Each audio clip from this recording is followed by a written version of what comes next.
or keep people curious too, and be a little bit mysterious and keep people on their toes by being a little bit different here. So I sort of walk that fine line between semi-radical but also conservative. So being very, very careful about those things. I learned very early on that, wearing a bright nail polish, for example, was not a good thing to do to go to a job interview.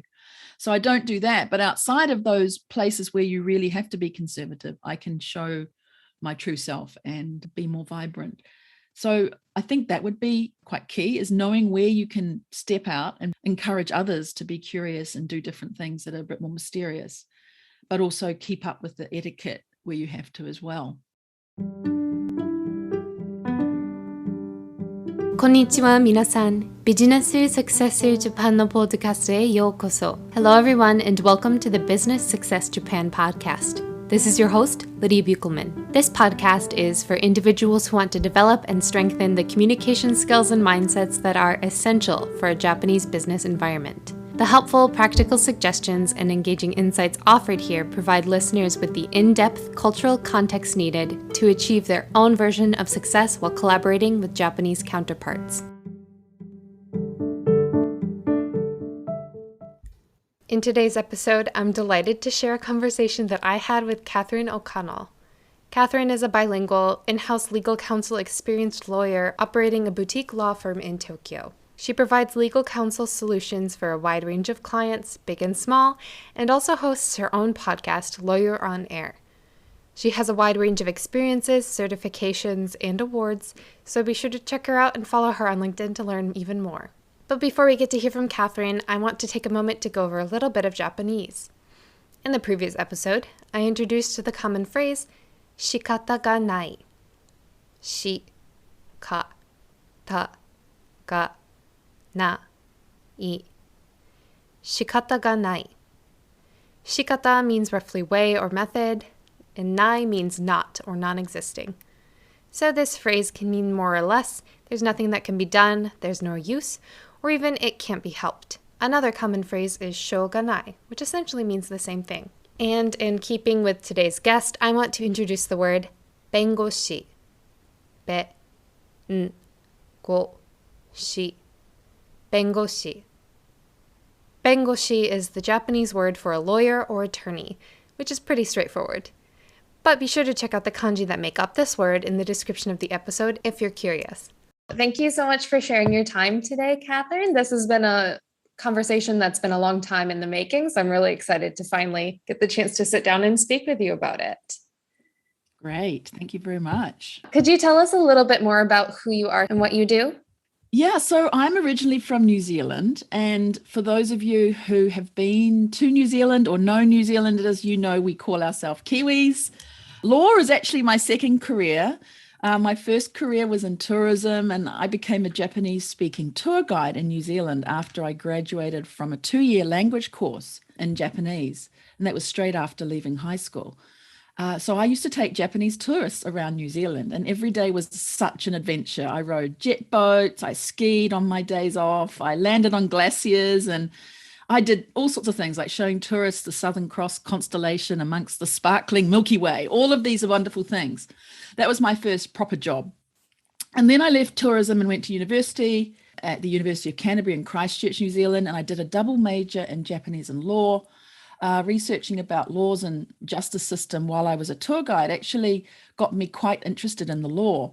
And so, that kind of, I guess, information, I was researching a lot, and it helped me gain this interest in law. So, people say to me, tourism and law, it's not connected. But for me, it really was, because I could see through the law that there was actually a possibility for me to do something more with my career. And so I did do that. I graduated after law school, getting the New Zealand bar license, became a barrister and solicitor, and joined a Japanese law firm. Well, it was a New Zealand law firm, but they were looking for Japanese speakers to join, and I was probably one of the first few to do that. I did all sorts of things like commercial law and employment and immigration. And actually, I just met up with a client from those days last week on Friday, and it's the first time to see him from 25 years ago. But we've kept up in touch over the years. So really, relationships, you'll find out if we talk a little bit more, are key to my success all the way through. So I had 7 years in private practice in New Zealand, and then I was interviewed and hired by Olympus Corporation to come to Japan on a 1-year contract. But Lydia, I think I did not read the end clause of the contract I have made with Japan, because it's now nearly 20 years here. So I'll pause there for a moment, because that's the beginning and there's a lot of information there. No, it was great to hear a little bit more about your story. I hadn't heard about your experiences as a tour guide yet. Yes, that's So my that's really mysterious interesting. first career indeed. Yeah, yeah. So what made you choose to learn Japanese? Well, at the time in New Zealand, there was a great big tourism boom. And, New Zealand is a very beautiful country with lots of natural scenery. And so it was important that people could have a language capability to be able to help people coming from different countries. And one of the biggest ones was Japan. And so I decided to learn Japanese because I did want to work in tourism at that time. And I went off down to the local, it was a polytechnic, and I remember checking out the courses they had, and did this tourism diploma, which involved, a travel agency license as well as Japanese. And I really loved it. I did a part-time course first, and then I did full-time for 2 years, and it just was magical for me. I really enjoyed the customs, but also the language. I could pronounce things not too bad. And, I really did well in that course. I actually came to the top of the class at the end of the couple of years, and really loved it. So it's just changed my life. And sometimes you just don't know what's going to change your life. And I would never have thought about Japanese, only I went there, and the person who helped me look through everything was really probably instrumental in saying, hey, how about Japanese? It's going to be big in this country. And it sure was. That's definitely fascinating. And when I go to Japan next, I'm definitely looking forward to finally visiting New Zealand because I didn't have the chance to do that last time. Oh, yes, please do. And let me know so I can introduce you to many different secret things that happen, right? That you don't see in the guidebooks, the things that I know. So let me know, and I'll help you out there. I definitely will. Thank you. So can you tell us a little bit more about what you do now specifically? Yeah, so specifically now, I run a law firm in Japan, and that was really after a bit of a history there. That 1-year contract I mentioned did expand, and I did a few other things because that sort of is important to know, because it's the base of what I do now. So I run a law practice which is based on helping in-house legal counsel and their legal teams. And sometimes they don't need really somebody to come on full-time and be a full-time lawyer. That costs a lot of money to have a salary. And so they just need a little bit of help here and there. And so I do that kind of part-time or project work to help out legal teams, in-house legal teams, because I know how busy they were. I know how busy they are, I should say, because I used to be one. After, working with Olympus, I went to Osaka and worked with Panasonic and had 4 years there in-house, working as an in-house legal counsel. And actually Panasonic recently hired me back to be, part of the service team for them for legal services and compliance. So again, relationships, really important. The relationship I built back in 2004 has come back to be a sustaining business relationship and revenue for my firm now. So there was that. And then I also did a few other things in-house in Japan, working for Mitsubishi Motors on secondment from a law firm I was working with at the time. So all of those sorts of things culminated into what I'm doing now. And so I'm a bilingual, Japanese and English, in-house experienced lawyer, and I run this boutique law firm, which gives this commercial and in-house experienced advice to legal teams. I also help SMEs and other smaller business owners in Japan. There's a lot of foreign people here who run their own business, and they may not have quite lined up all their legal ducks at the very beginning. And so I help them expand their businesses and grow their businesses and get their legal contracts and things in place as well. So yeah, I am, in fact, I think you already know, but I am the first foreign female to set up a law practice, not in Japan, but in Tokyo. There was a lady who did set up a practice in Okinawa several years before me, and she looked after people on the American base and things like that. So I'm really the first one in Tokyo, which is always, every day, still surprises me how that could be. But it is. I'm in the history books. Yeah, that surprised me as well when I first heard about that. But just going back a little bit to what you were saying about what you do, especially working with foreigners who have a business in Japan and may or may not have quite understood what they were getting into in terms of legal work and contracts. Can you maybe lay out a little bit what makes the legal landscape in Japan maybe a little bit unique or different to what Westerners might expect?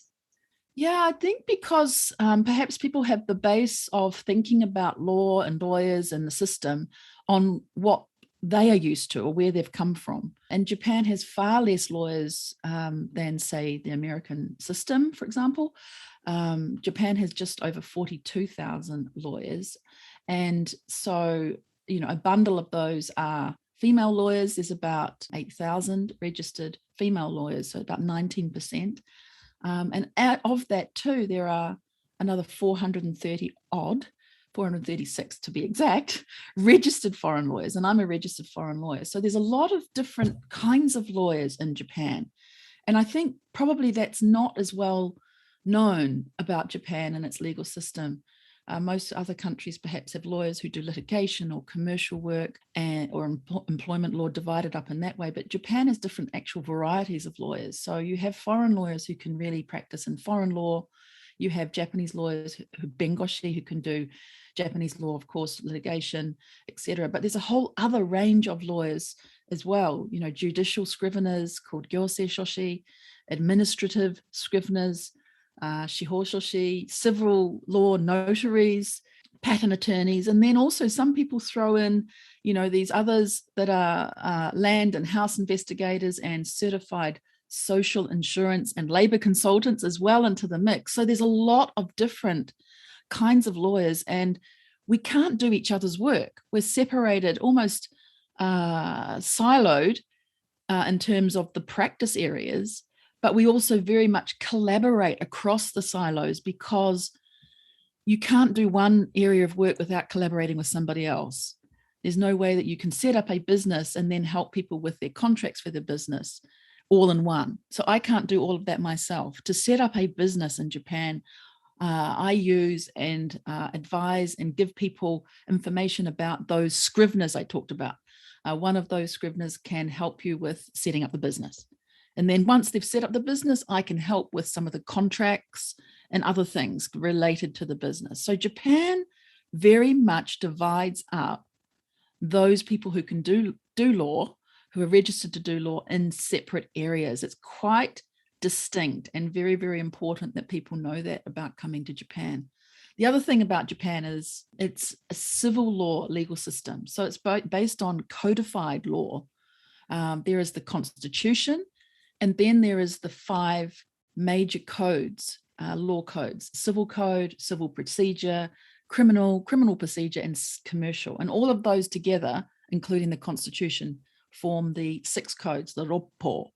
And so Japan's system is really based on like German system. They investigated a whole lot of different systems and took mostly the German system into Japan. And so it's really different from the common law system, which is America, say Australia, New Zealand, Canada, England, adopting a common law system based on law courts and decisions and things like that. Not to say there's no laws or rules in those other common law countries, but Japan is very much codified in law. You can look up one of those codes and basically find the answer to your question about the law. So that's why Japanese be-n-go-shi, Japanese lawyers, are so very, very skilled at being able to give you the answer to certain aspects under the law. Whereas maybe under common law in America and other countries, it's more difficult because it could be based on a legal decision. And so you have to look up court cases and give a kind of a different answer. So that's a long answer for you, Lydia, but it's really very important that people know that it's very different. There are not so many lawyers. The system is obviously different. And for different parts of running a business here, you'll need different lawyers. So finding someone who's well networked, who can introduce you to those other parts of the business where you'll need different lawyers, that's really important in succeeding in Japan. That's fascinating, especially thinking about how, in the first place, there are fewer lawyers to choose from, but then especially if you're a foreigner hoping to set up shop in Japan, that kind of narrows things down even more for you. So it sure does. I mean, 42,000 lawyers is not a lot if you compare to the States where they've got 1.3 million. So, you've got one lawyer to every 4,000 or so people in Japan, if my math is correct, because, lawyers are not very good at doing mathematics, I have to say. So maybe I've got that wrong, but there is a vast difference, right, between the two. And even somewhere like England has around 160,000 lawyers. So, not as few as Japan, but obviously really, really different. So you can't just find a lawyer that readily. You've got to be really well versed in how you can find somebody here too, in order to get a lawyer that you need for your specific area of work that you need done. So I was a little bit curious if you had any specific example of how this difference between civil law and common law might play out in people's experiences, especially setting up businesses in Japan, or maybe any sort of contract difficulties they may encounter. Is there anything specific that people could expect to be different? Because most of my listeners are from the US, so that's why I'm wondering. It's a very good question. You'll often find that, say, a contract that's been created in America under one of the state laws is really quite detailed, very intensive, has a lot from the very beginning through to the end about limitations of liability, penalties if contract provisions aren't followed, all kinds of details really specifically laid out in the contract. So somebody who's used to that, then if they see a contract that comes out of Japan, in general terms, right, things are changing a little bit in Japan, but in general, the contract is very slim, skinny. There are only a few pages. It's really not very deeply detailed. The reason for that is that the detail, as I just said, is in the laws. So people generally know that they can write that the two parties will discuss and come to a decision, or the parties will be reasonable in their approach. And you think, well, what does discuss mean, or what does reasonable mean? Generally, that meaning is under the laws that are codified, what is expected of you. Whereas in a US written agreement, you'll specify what reasonable means. Does it mean, 3 attempts or 4 attempts? Does it mean all these kinds of details that you would put in there, right? So there's a difference there. But generally speaking, for Japanese, there's a lot of customs in the background, and it comes from very, very old times where there really were not a lot of lawyers around. I think the local inn owner used to set up a counseling service, and that person would be the one that would solve disputes. But there was usually a sort of a pressure within the community to solve things. So people didn't really have contracts. It comes from that kind of cultural background. So a contract in Japan, in its slimmest form, really just represents what you've already talked about, and it's just something to have in place. But it's not always necessarily the agreement. The agreement's already being done, and what's on paper maybe not capturing everything that's been talked about. That's a really basic way of viewing it. Things are changing in Japan as Japanese people are communicating and are doing commercial trades and deals with people such as in the United States. And so they're getting used to bigger, bolder contracts. But that is generally the difference. That's one of the big differences. And I think that can catch people unawares if they're used to a really big document, and then they just get 2 or 3 pages of very vaguely written English from a Japanese counterparty. Yeah, that is very interesting, because I had heard people point to the cultural influence as the reasons for having these seemingly bare bones contracts when doing business. But it's interesting that it actually has its foundation also in just how the legal system itself is set up. Yeah, and I mean, the legal system is the basis for everything, isn't it? And a contract is a promise with somebody underneath it all. And so the promises have already been talked about in Japan, already discussed. And so when you get to the actual paper, it's really reflecting what's already been there. And you think about that too. And I was going to give an example a bit later on, but I'll give it now, is that when you get to a meeting room in Japan, right, often people will think meeting room, it's a discussion, things will be discussed, but usually it's a place where the decision is reported out. So all of the work has been done before, the nemawashi, right? The getting conciliation behind the scenes. And when you get to the room, when you get to the contract, it's already all done. So it's not a place where you start negotiating. It's a very interesting change in perhaps the way of thinking or mindset that we have in the Western realm, because it's very, very different. And I think getting used to that and being aware of it and not judging Japan by these things is an important part of success here, right? Being successful and not running down the system in the way that Japanese do things, and just being accepting of it, because that's very important to know, right?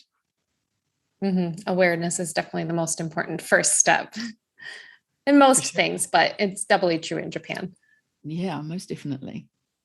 I just was curious about what your experience was opening your practice in Tokyo, because you are the first foreign female to open a practice in Tokyo. So I was wondering what that experience was like for you. Yeah, it's a very good question. I get asked this a lot. And really, I'd like to say at first up, I didn't set out with that end in mind. I did not set out on my journey, I'm going to start a practice and I'm going to be the first foreign female to do that in Tokyo. It was really only at the end of all of that, Lydia, that I found out from a friend who just said to me, basically, as I was waiting for my piece of paper to tell me I could get started and hang out my shingle, a friend told me, you're the first foreign female to set up a practice. And she had said Japan. And I said, wow, gosh, really? I had no idea. In fact, it is Tokyo, as I said before, not Japan, but I still find that fascinating that it's me who's been the one who's ended up in the history books. And my experience has been really rewarding overall. I think good foundations make a good house, and having the structure in place and all those relationships and good business experience really set me up better to run a practice. Most lawyers don't know much about running a business.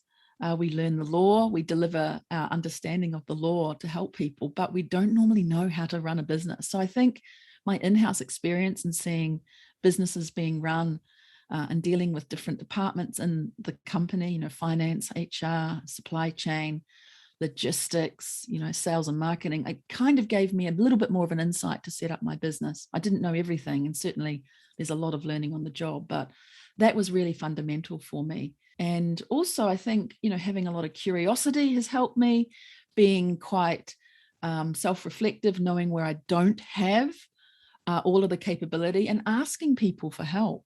And one of the biggest things I did before starting my practice was going out to talk to other solopreneurs and other law firm owners in Tokyo, people who were running small or solo businesses as lawyers. And they were just fascinating and very, very informative, how they gave a lot of information away without counting the cost. And that was just incredible. So I built a lot of relationships at the very beginning in a different way, people I hadn't talked to before who had done this before me. So a lot of men actually who had set up solo practices, who were doing sort of, one particular person was doing similar, consigning or seconding himself to other businesses to help them. So I got a lot of great information from them, and I'm truly indebted to them for everything they did for me in those times. I don't think I appreciated it at the time, but now looking back, they were very, very helpful for me. So for me overall, I think things have gone very well.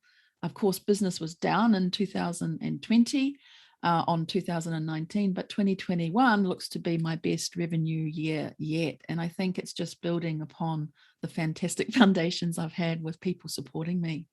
That's so great to hear, because obviously things went sideways in 2020, and I'm glad you were able to push through and find even more success this year. Yeah, I think as I've built this muscle on entrepreneurship, I've just done as much as I can. And I really have said a few times to some people about not falling into the wallpaper last year and making sure I actually stepped forward, did a lot of things, became active, helped a lot of people who needed the help more than, I needed help. There are people who needed, how could they write to a customer and ask them to be paid, ask the customer to pay them when they weren't paying bills around, the tricky times of last year, and just prompts and ways to do that. And I guess ways that were not entirely legal, but and by that I mean we're not enforcing a contract. I don't mean they were illegal, of course, but ways and means to help people in that way, that they got paid, and it changed their life in 2020, that they could get paid, and different sort of approaches to things. So those sorts of things helped me, and I managed to win a few awards last year because of that drive and ambition to do as much as I could in what was a very challenging year. So I really did enjoy 2020, and I feel awful saying that in some ways, but at the same time, I enjoyed it because I was able to help others, which in turn helped me to march on through and make 2021 even better.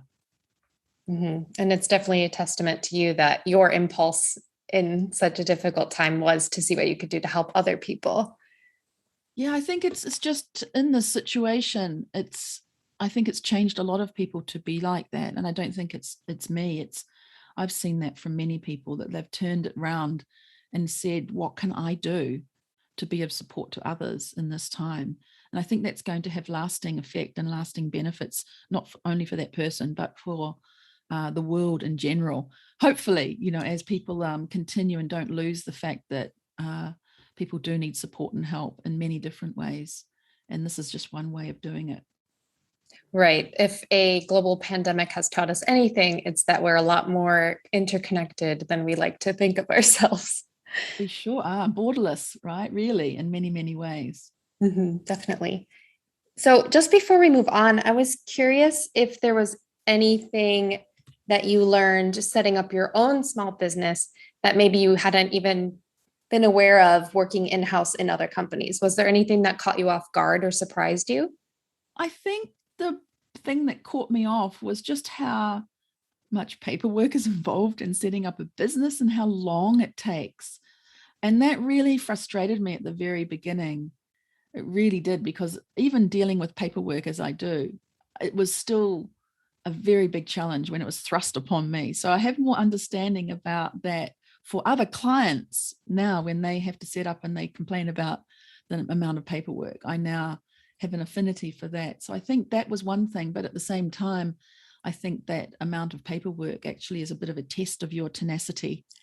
Have you really got the drive to stay in Japan? If you can deal with the paperwork, you can deal with anything here. So I think that was one of the biggest things, was dealing with the complications of setting up a business as myself, and having to work through that. But I think that's actually become a good aspect now that I'm able to help, as I say, help others understand that process as well, and be more comfortable with that to help others ensure that they don't, stumble in the same ways that I did.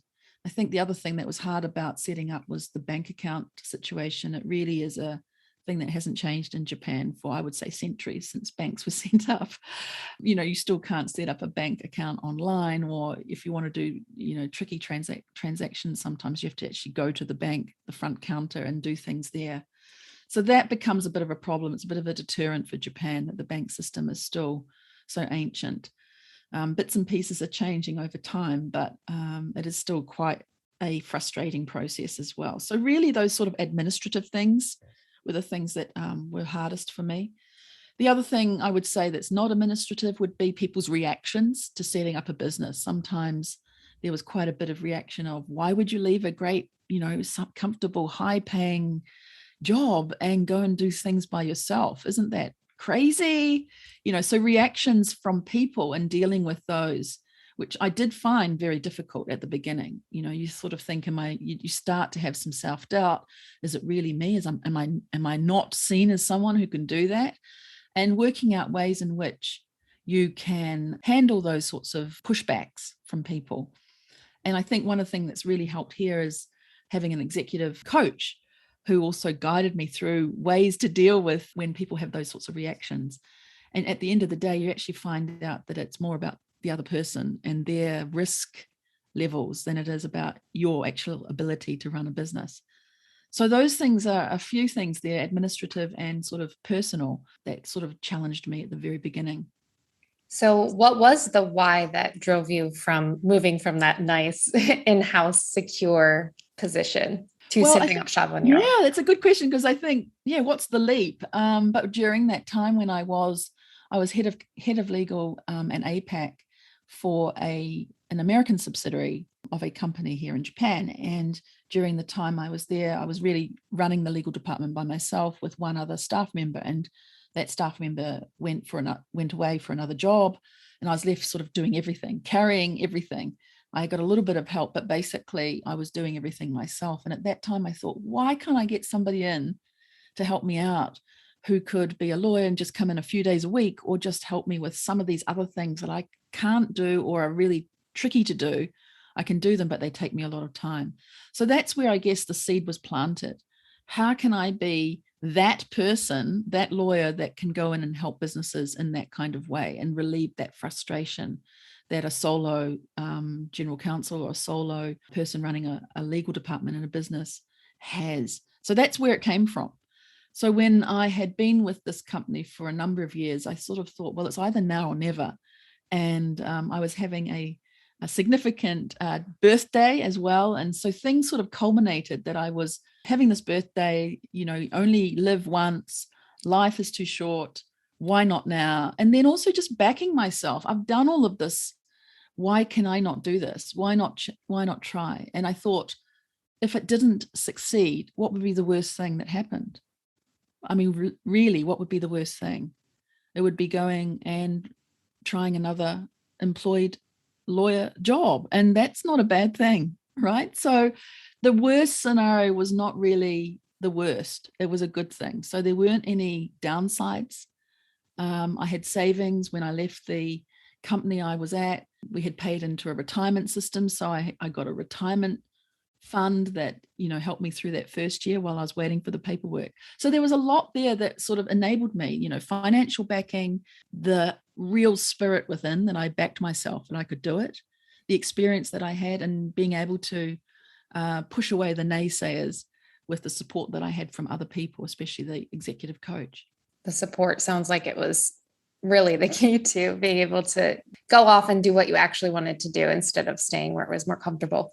It's true. And there was also a couple of other groups. And I think one of the people you may have had on, I'm not sure, Catherine Gronau, I think you have had, and I'm not sure if you had Jennifer Shinkai, but groups like that, women like that who are entrepreneurs, who knew about running businesses and were a few years ahead of me, could help someone like me who was a lawyer who really hadn't run a business. And lots of things I didn't know. So there were groups that we were involved in where we shared information and tips and advice. And those were great because they also helped me form really good relationships with those particular people as well. And so, they're my great friends now who I turn to for a lot of help. So those were good times as well, having that sort of female community, lawyer community, business community, and the other professional support, really key for me at least. Mm-hmm. So as you mentioned before, there aren't a lot of foreign lawyers. No, only in just Japan. Over 400. Yeah, right. That's right. But you still ended up being the first female to practice actively in Tokyo. So do you know what factors may have contributed to that being the case? Well, I don't know. I don't know the actual answer, but I do know that most lawyers are very risk adverse. And so the idea of setting up your own law firm may not be very attractive to a lot of women. It may also be that they have a lot of pressures of family as well as running, their own business. And I mean running their own business inside a private practice or as an in-house legal counsel, right? Doing their day job as well as having their family to look after. So there could be that aspect. But there were many women before me and they didn't take that step, it does intrigue me, but I think there might be social pressures. It is always easy to stay in a more comfortable position and have the salary coming in. And I think that may be seen as risk adverse. So for me, in a way, actually being at the beck and call of an employer could be more risky, right? They can at any time basically say, you're on your way, that we don't need you anymore. So having your own business means you're really in control. So perhaps there's a bit of that I gradually became less thinking about risk. And I think really when I grew up as well, a big part of this is in New Zealand, you grow up to know and believe that you can do anything because it's in your DNA. And, New Zealand gave women the vote, the first in the world, 1893, before America, before other countries, right? And so we are already led to believe that we can do as much as we can. We got the vote, we've got a good legal system to protect us. And I grew up in a family that was supportive. There was never any doubt, I want to study Japanese, dad and mum, is that okay? Yeah, just go and do it. I want to be a lawyer now. Oh, okay, do it. So there was never any, why are you doing that? So no naysayers in my upbringing. I really only got that when I started to set up my own business. So I think there's a combination there of inner spirit, upbringing, and exposure to the environment and just challenging some of the boundaries that we set on ourselves as lawyers. But I still don't know the definitive answer to your question about why it was me and why it wasn't others. But I think those sort of aspects are things that I've thought about that may have been part of it. Well, I'm glad that it is you because you are setting a very strong and impressive path for people to follow in. So have you seen any misconceptions that people do have about women working in Japan? Oh, yes. I think there's a lot of misconceptions, but they're probably not specific only to women in Japan, but women in general. Perhaps one of the big ones would be that women may be submissive and don't stand up for themselves. And sometimes that may extend to people believing that Japanese have trouble with dealing with professional women. And I think that's really never been the case for me. I've always felt that being a female here is somewhat an advantage. You get extra attention, and Japanese people really perceive women as being easier to deal with, to be honest.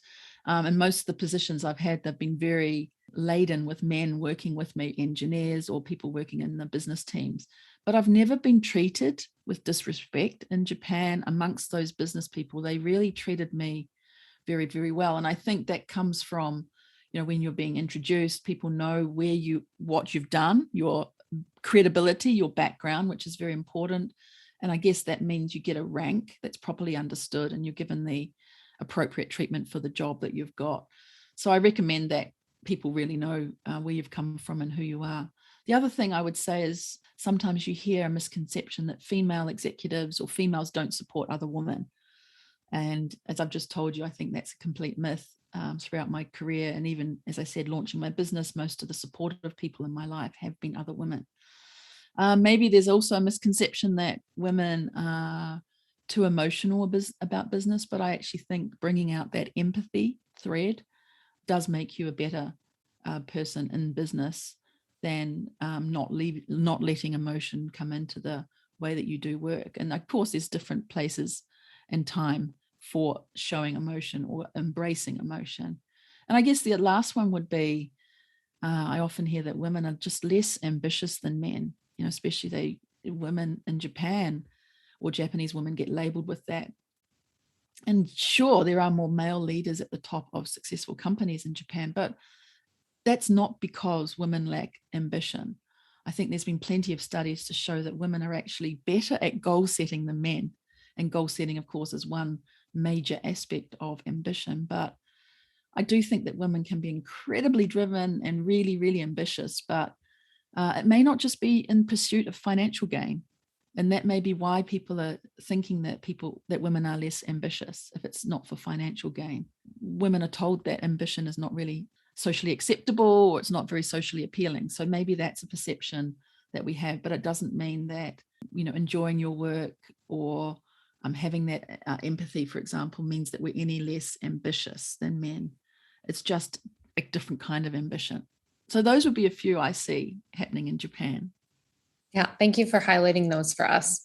Just in the interest of time, I do want to keep moving on to talking about how you have built your business network in Japan. One of the many common threads throughout this conversation has just been the importance of relationships and strong relationships, diverse relationships in Japan.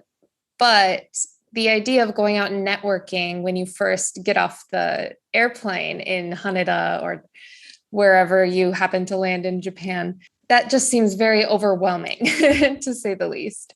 So, do you have any specific recommendations for people who might be starting fresh in Japan and need to try to build a network? Yeah, for me, even coming to Japan, I hadn't been here apart from visits to Japan. But the essence of building the relationship in Japan starts outside of Japan. For me, it did anyway. And that would be my advice. Getting involved in business organizations and social contribution organizations in the home country that involve Japan. So I was on a Japan festival committee. I was on a sister city committee. I contributed there and got to know a whole bunch of people who had their contacts in Japan, so that when I visited here, with groups, my first few trips were really exchange groups, exchange schemes, for example, bringing students here or bringing a mayor from a town into Japan. So building relationships in that way.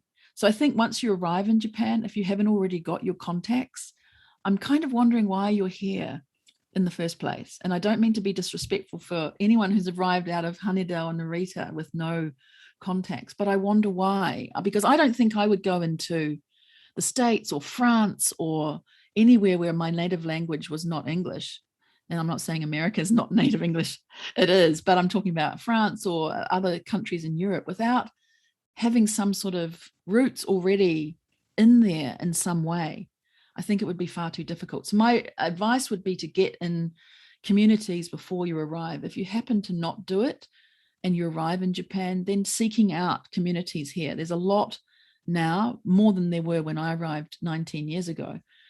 Communities on Facebook and other communities where you can meet with other foreigners, but not always sticking with your foreigner group, making, you're sending your tentacles out to Japanese related groups as well that perhaps have a tie-in to your home. And many of the people I know are in chambers of commerce here.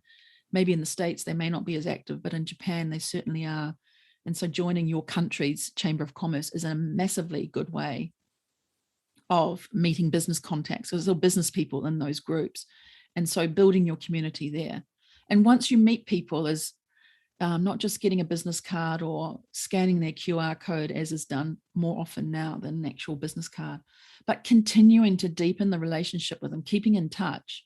If you just meet somebody and put them on your CRM, and think, oh, I'll follow up with them next year, it's not really good enough. So keeping up contact, being mindful of people, sharing information with them that they might need, an article that you've seen, or inviting them to an event, even if it's online.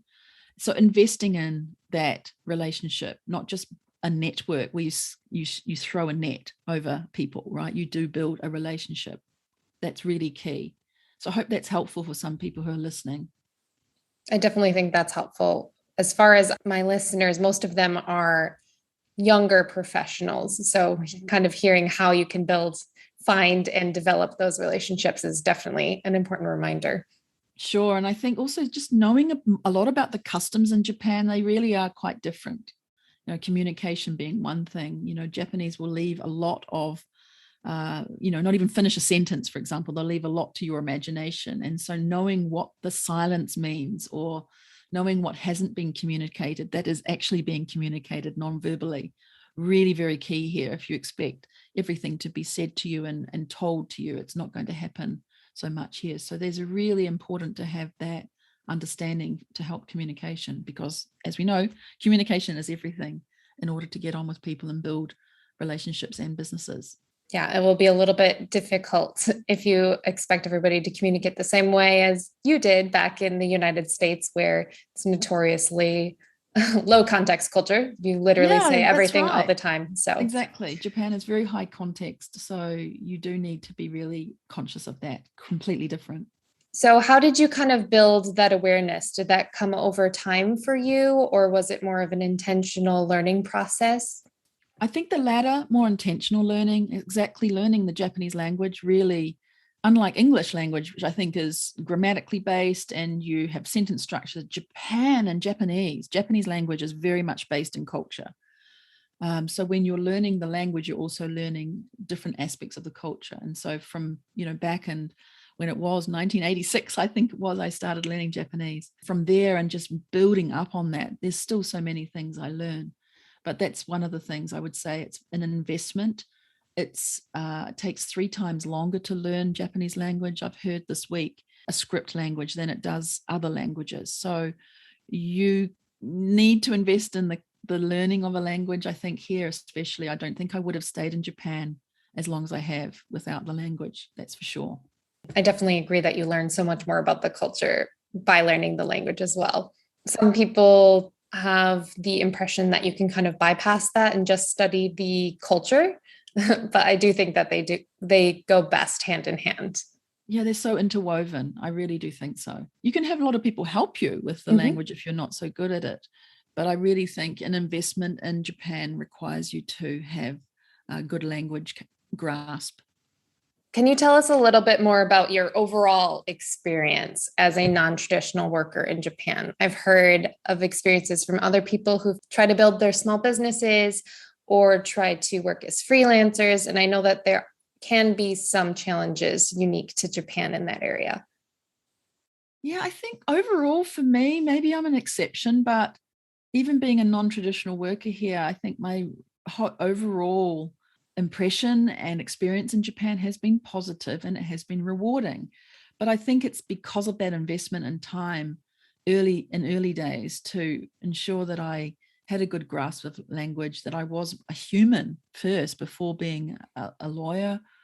And as I said, I don't think I would have been here nearly 20 years if it hadn't been a good experience for me.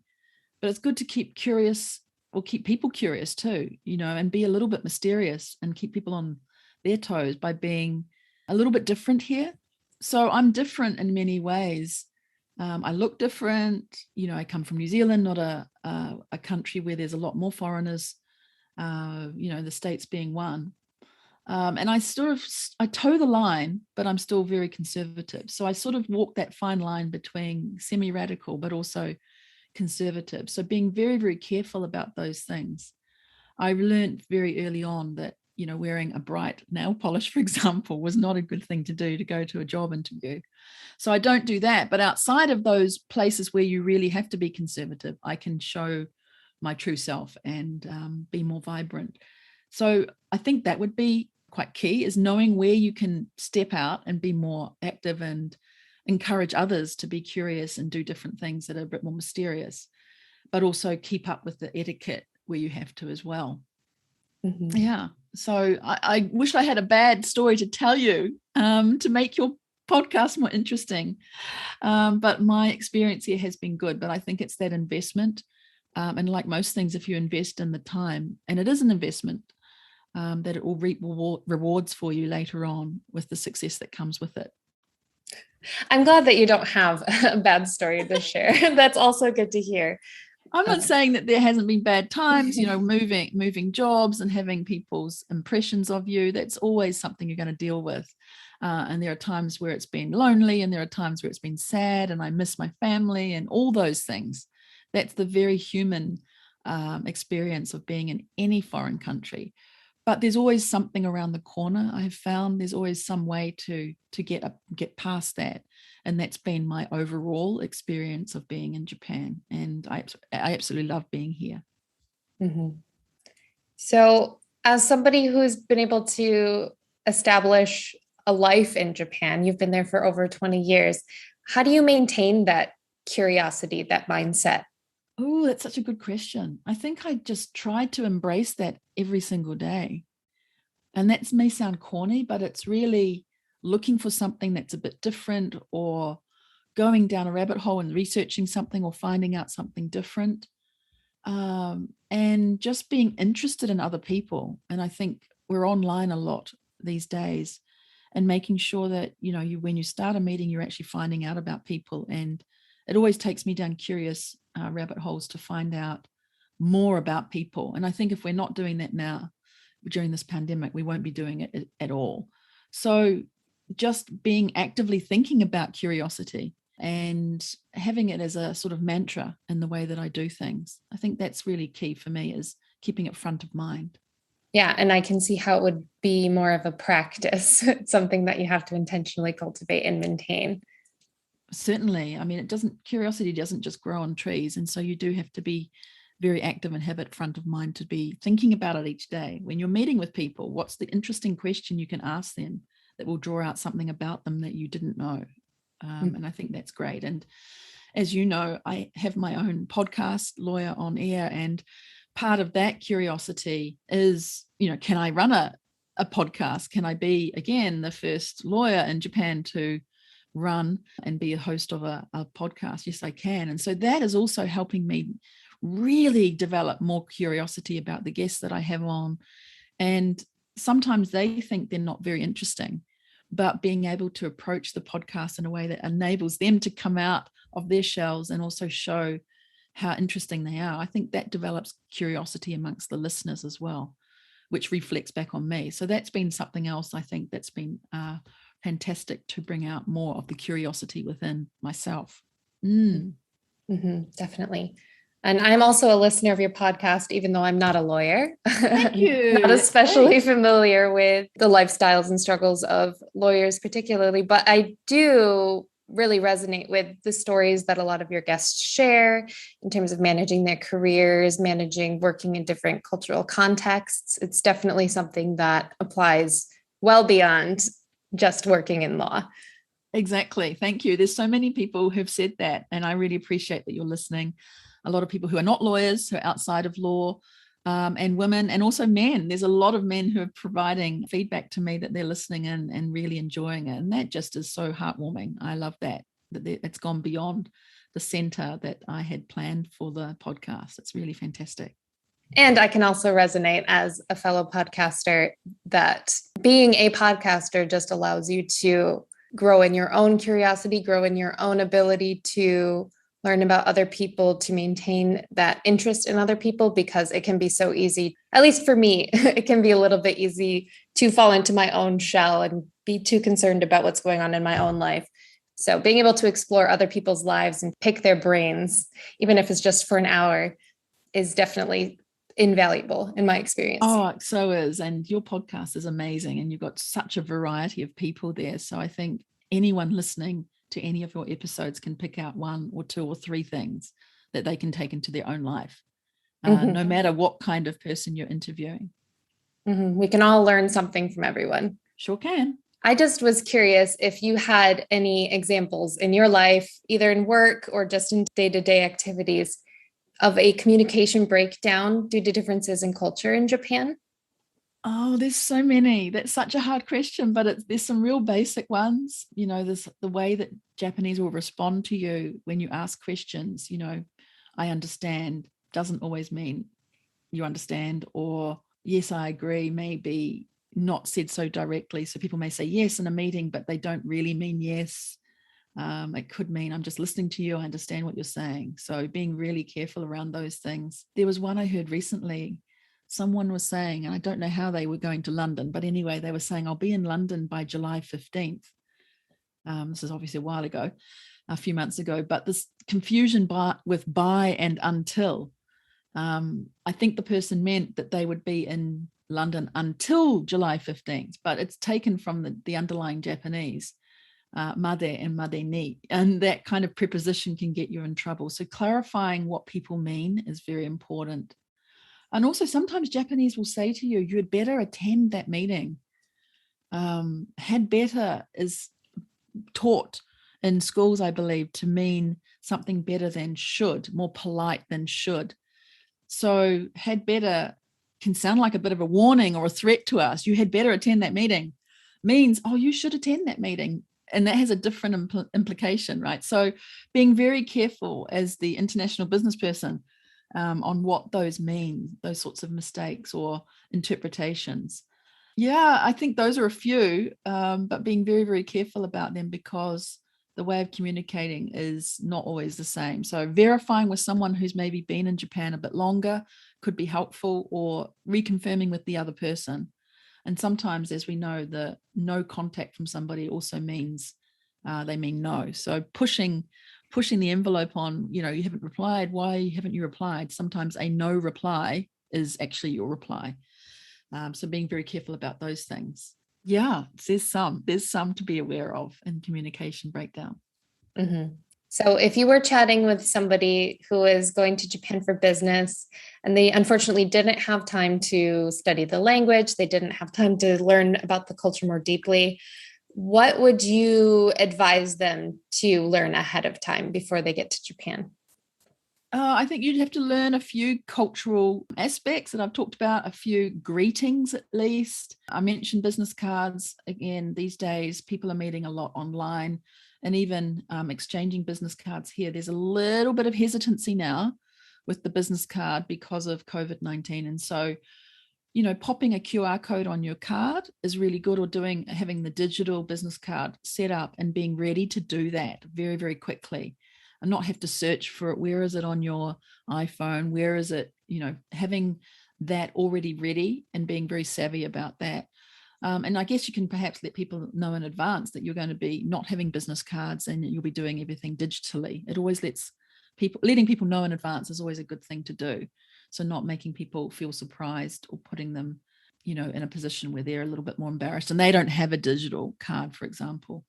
I realized recently, since we're online a lot, that turning up at 1 minute or 2 minutes to an event is not done, right? We do it on Zoom. We might turn up 1 or 2 minutes before a meeting, but in Japan, this 10 minutes early is still on time, is still correct. I turned up at a restaurant last week a few minutes before 2 p.m. and it was actually late. So I should have still got there at 1:50 because the 3 people I was meeting were already there and I was quite shocked. So that was a good reminder. So being very careful about those sorts of etiquette, basic etiquette things, and a good reminder to myself, even after being here a long time, just to be very careful and following up after meetings, making sure you do follow up with people and thank them and do all sorts of things like that to make sure that you keep the relationship that you've built. That would be a few things there. Mm-hmm. And those are all very important things to keep in mind. And thank you so much for your time today. I really appreciate it. I'm very excited to share the conversation with my listeners. But is there anything that we missed today, didn't really get to cover? Any questions you wish I had asked you today? No, I think you really covered the whole gambit. I just have really appreciated you inviting me on. I hope it's of use to everybody. I'm happy for anyone to contact me on LinkedIn if they've heard. And connect in that way. Let me know what you're doing, what you're interested in. I'm happy to help out some more. But I think we've covered everything today, Lydia. Thank you so much for having me. Right. Well, perfect. Thank you. And you can find all of her information in the description of the episode today. And you should definitely follow her on LinkedIn. Even if you're just a little bit curious about her podcast, she posts about it quite a bit. You can kind of get a sense of what it's all about if you're a little bit worried about adding it to your subscription list. So definitely go check her out on LinkedIn. And thanks again. Thanks so much, Lydia. Bye. Thank you for listening to today's interview on the Business Success Japan podcast. If you want to learn more from Catherine O'Connell, be sure to check out all of her links in the description of this episode. Remember that you can hear even more from her and the other amazing lady lawyers she interviews on her show, the Lawyer on Air podcast. If you enjoyed today's episode, go ahead and share it with a friend, colleague, or connection on LinkedIn to help spread the perspectives and information shared in the podcast. And please remember to go ahead and subscribe or follow on whatever platform you're using, and leave a rating and review if you enjoy the podcast. If you would like to help support the podcast financially, please check out my link to the new coffee page to keep me well caffeinated and making content. As always, feel free to email me at businesssuccessjapan@gmail.com if you have any other questions, comments, or suggestions for future episodes or interview topics. Also, be sure to reach out if you would like to contribute as a guest on the podcast to share your own cultural insights into doing business in Japan. I'd love to hear from you directly, so please, if you would like to leave a voice message, you can find the link to do that in the description as well. But for now, remember that the more you learn, the more confident you will become as you explore all of the opportunities Japan has to offer you. Until next time, mata kondo.